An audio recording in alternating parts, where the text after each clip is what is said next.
Assalamualaikum warahmatullahi wabarakatuh. Terima kasih teman-teman semua yang telah menonton video ini. Video ini dibuat dalam rangka memenuhi tugas UTS pada mata kuliah Kodikologi, Program Studi Bahasa dan Sastra Arab, Fakultas Adab dan Humaniora, UIN Syarif Hidayatullah Jakarta, yang diampu oleh Bapak Muhammad Nida Fadlan M.Hum. Sebelum saya memulai pembahasannya, izinkan saya untuk memperkenalkan diri terlebih dahulu. Saya Fikri Aulia, mahasiswa Bahasa dan Sastra Arab semester 6 UIN Syarif Hidayatullah Jakarta. Pada kesempatan kali ini, saya akan membahas tentang kodikologi dan ruang lingkupnya. Nah, saya yakin banyak dari teman-teman semua yang masih belum mengerti apa itu kodikologi. Kodikologi adalah ilmu yang mempelajari tentang fisik naskah, segala sesuatu yang ada di dalam naskah tersebut, khususnya pada naskah lama yang mengandung tulisan kuno.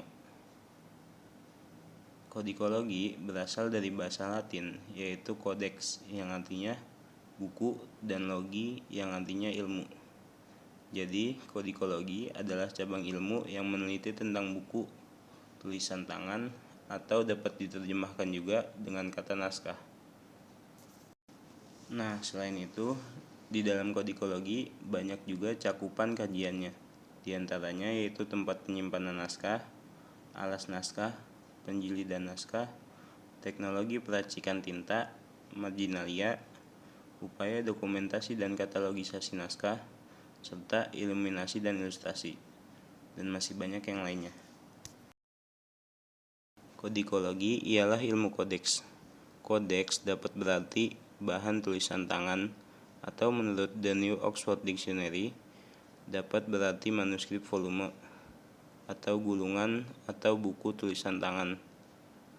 Terutama dari teks-teks kuno, kodikologi mempelajari seluk-beluk atau semua aspek naskah, antara lain bahan, umur, tempat penulisan, dan perkiraan penulis naskah.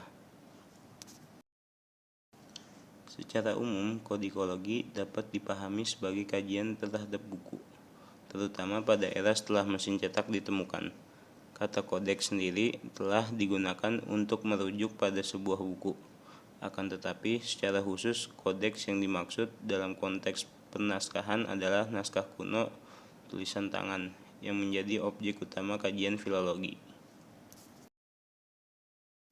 Nah, selanjutnya saya akan membahas sedikit tentang sejarah pengguna pertama istilah kodikologi. Awal mulanya, Josh Hermans dan Gerda Huisman dalam bukunya berjudul The Description Codicum pada tahun 1979 menyatakan bahwa istilah kodikologi mula-mula diperkenalkan oleh seorang ahli bahasa Yunani, Alphonse Dain, dalam kuliahnya di École Normale Supérieure Paris pada bulan Februari 1944. Istilah itu dikenal di kalangan yang lebih luas melalui karyanya yang berjudul Les Manuscrits yang diterbitkan pada tahun 1949. Nah, si Alphonse Dain tersebut menjelaskan bahwa kodikologi ialah ilmu mengenai naskah-naskah dan bukan ilmu yang mempelajari apa yang tertulis dalam naskah tersebut. Dijelaskannya pula, walaupun istilah kodikologi itu baru, ilmu kodikologi itu bukanlah ilmu baru. Nah, selanjutnya Alphonse Dain juga menyatakan bahwa tugas dan lingkup kodikologi lebih luas dari teks, yaitu meliputi sejarah naskah, sejarah koleksi naskah, penelitian mengenai tempat penyimpanan naskah yang asli, penyusunan katalog, penyusunan daftar katalog, perdagangan naskah, dan fungsi sosial naskah, dan segala hal lain yang terkait dengan fisik naskah sebagai sebuah artefak. Nah, di sini terdapat beberapa cakupan kajian yang ada di dalam naskah ataupun kodikologi.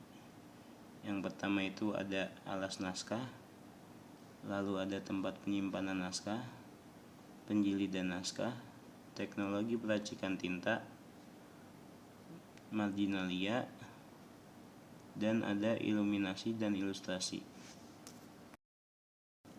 Nah, yang akan saya bahas pertama itu adalah tempat penyimpanan naskah.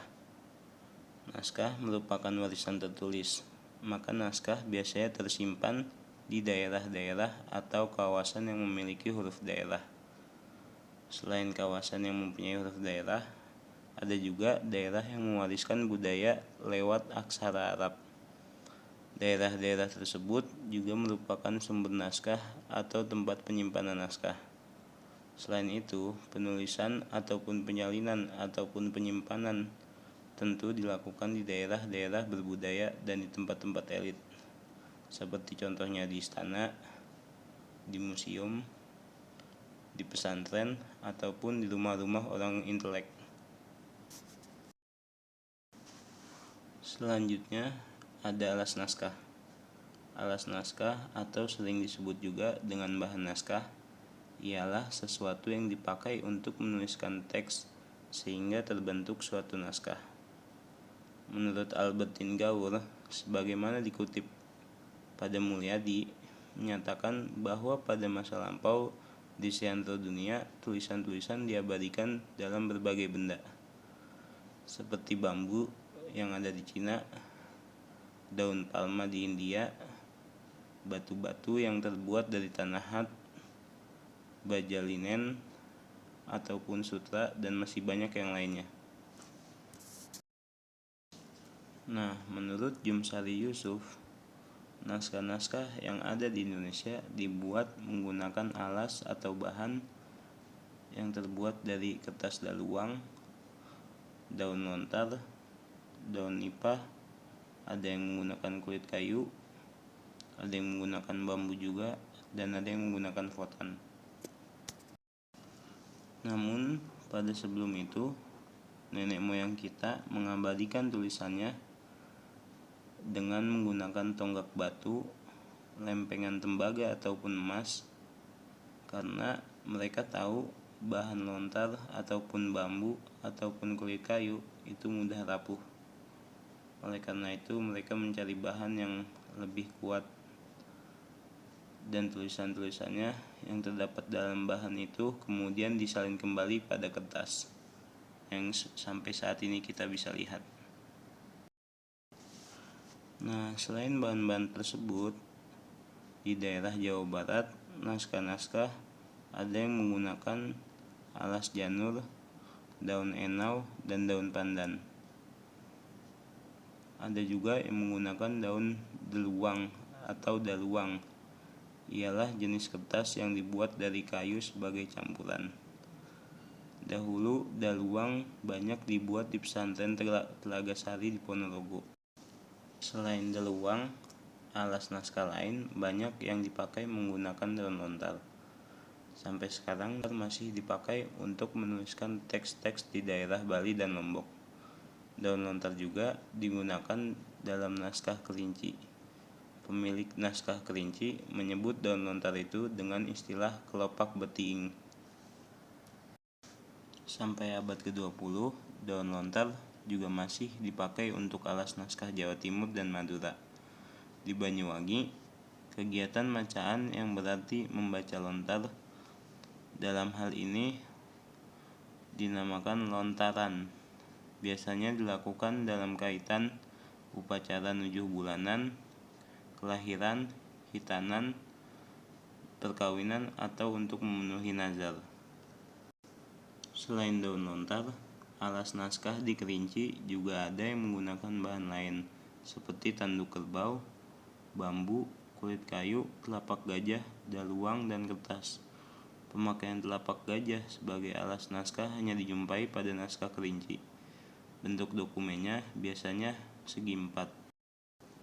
Nah, sebagaimana kita ketahui, pada saat ini naskah-naskah Nusantara yang sampai kepada kita umumnya ditulis di atas kertas. Yang jenis kertasnya itu terdapat warna yang berbeda-beda.